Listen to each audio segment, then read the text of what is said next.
एक गांव में श्याम नामक का एक गृहस्थ रहता था। उसकी पत्नी का नाम गंगा था।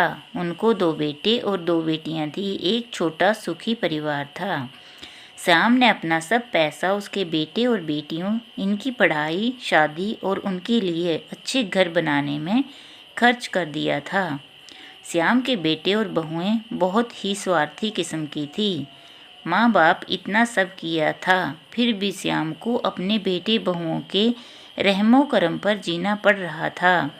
उन दोनों के बेटे और बहुओं से बहुत ज़्यादा हीनता और अपमान का बर्ताव मिलता था। अचानक एक दिन श्याम की मृत्यु हो गई। वजह से वो बेचारा तो इस दर्द से मुक्त हो गया, पर गंगा मात्र अकेली रह गई। गंगा ऐसे ही उदास मन स्थिति में मंदिर गई। वहाँ उसे उनकी बचपन की सहेली शांता मिली। उसे देखकर उसे अच्छा लगा। गंगा को उदास देखकर शांता ने गंगा से उसकी उदासी का कारण पूछा। गंगा ने अपने दुखी जीवन का सभी विवरण बताया।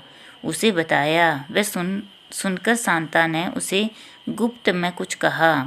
वो सभी सुनकर गंगा को थोड़ा सा आधार मिला। दूसरे दिन सुबह जिस प्रकार शांता के बताए अनुसार शांता एक बैग लेकर गंगा के पास आई और वो जैसे पहली बार ही मिल रही हो ऐसा बर्ताव किया।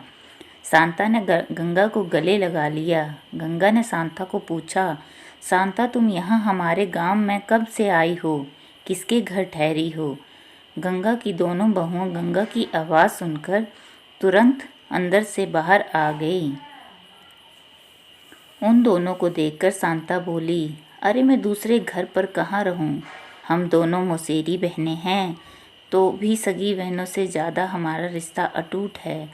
मुझे जीजा जी की गुजर जाने का मालूम पड़ा, इसलिए मैं तुम्हारे मिलने आ गई और तुम्हें भेंट देने आ गई। पहले दिन तय किए अनुसार गंगा बोली, शांता तुम मुझसे मिलने के लिए आई ये सुनकर बहुत अच्छा लगा, पर तुम मुझे भेंट देने के लिए आई, कुछ लाई हो, इसका अर्थ मुझे कुछ समझ में नहीं आया। शांता जानबूझकर रोने का सुर निकालकर बोली, अरे गंगा, मुझे पता है कि आप दोनों ने तुम्हारा सभी पैसा बेटी बेटी की पढ़ाई और शादी के लिए और अच्छा घर बनाने के लिए खर्च कर दिया है। आप दोनों ने खुद के लिए कुछ भी नहीं रखा है। ये सब ठीक है क्योंकि आपके बेटे और बहुएं सभी अच्छे हैं, इसलिए वे तुमसे प्यार से बर्ताव करते हैं, तुम्हें अच्छे से संभालते हैं, इसका मुझे पूरा भरोसा है। लेकिन हमारे यहाँ सब उल्टा है। हमारी आर्थिक परिस्थिति अच्छी होकर भी बेटे पढ़े लिखे नहीं और कोई उद्योग धंधा नहीं करते। उनको सिर्फ बैठकर खाना आता है। अमीर हैं, इस वजह से उनकी शादी भी हो गई, परंतु उनकी पत्नियां हम दोनों का बार बार अपमान करती हैं और मेरे बच्चे भी ये देखकर कुछ नहीं बोलते। फिर शांता आंखें पोंछने का नाटक करती है और वह आगे बोली, अभी ऐसी परिस्थिति में हम दोनों को जीने की इच्छा भी नहीं होती और अब हमारी ज़िंदगी भी कितनी बची है। इसलिए मैंने तय किया है कि मेरे पति का नज़दीकी कोई भी नहीं है और तुम्हारे सिवाय मेरा कोई भी नहीं है, इसलिए सब पैसा बेटों को देने के बजाय मैं तुम्हें आधे पैसे दे दूँ। ऐसा विचार करके मैं मेरे पति की रजामंदी से 25 तोला वजन के 10-12 सोने के गहने और 50,000 इस बैग में लाई हूँ। अभी तुम कुछ भी ना कहते हुए हमारा प्यार समझकर ये बैग और इस चाबी को ले लो। मैं सिर्फ तुम्हारे पास चाय पीकर तुरंत चली जाऊंगी। शांता का ये बोलना सुनकर सास की बहन कोई सामान्य औरत नहीं है, बल्कि बहुत ही अमीर औरत और धन की तिजोरी साथ लाई है। ऐसा विचार करके गंगा की बड़ी बहू प्यार का नाटक करके उनको बोली कि क्या मौसी, आप इतनी जल्दी क्यों जा रही हो? अभी आए हो तो रहो 2-4 दिन। आपके बेटे और बहू भी नई पीढ़ी के हैं, इस वजह से आप उनकी तरफ ध्यान मत दीजिए।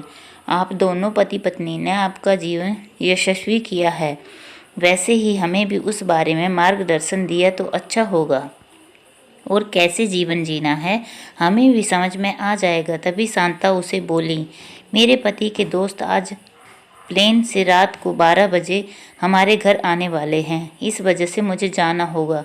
हर एक मनुष्य की ज़िंदगी में ऐसा प्रसंग आता ही है कि जिसकी वजह से उसकी आंखें खुलती हैं और वह मनुष्य समझदार होगा तो उसे मार्ग दिखाता है। ऐसा बोलकर शांता चाय पीकर वहाँ से चली गई।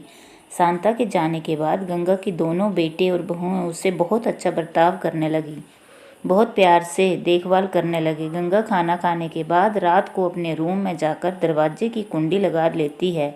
शांता ने दिए हुए पैसे पत्थर पर पीटकर बजाकर गिनती थी। ऐसा 5-6 महीने तक चलता रहा, लेकिन पैसे गिनने का काम मात्र खत्म नहीं हो रहा था और ये सिलसिला गंगा ने अपने मरने तक चालू रखा। गंगा के आखिरी 6 साल खुशियों से बीते, परंतु एक दिन अचानक गंगा की मृत्यु हो गई। उसके जाने के बाद रिवाज और लोक लाज के लिए उसकी बहुओं ने और बेटों ने आंसू बहाए। फिर उन्होंने शमशान से आने के बाद उन्होंने तुरंत माँ के रूम में जाकर उस बैग का ताला खोल दिया। और क्या, उनको धक्का लगा, क्योंकि उसमें सिर्फ पुराने समाचार पत्र, 4-5 वजनदार पत्थर और सिर्फ 1 रुपया था। वो रुपया भी पत्थर पर पीटने पर पूरा का पूरा खराब हो गया था। धन्यवाद।